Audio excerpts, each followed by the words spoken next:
öncelikle. Buna eşlik ettiğiniz ve tanıklık ettiğiniz için çok teşekkür ediyorum. Bugün bir de babalar günü. Başta benim babam olmak üzere tüm babaların babalar günü kutlu olsun.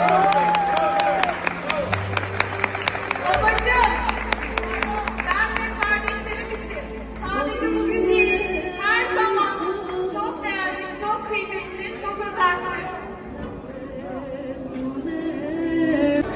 Koşulsuz sevgili tanımı olduğun için, maddi manevi her zaman yanımızda olduğun için, gönül kırmanın bir marifet olmadığını, gönül almanın zarafetini bize öğrettiğin için, her şey için sonsuz teşekkürler.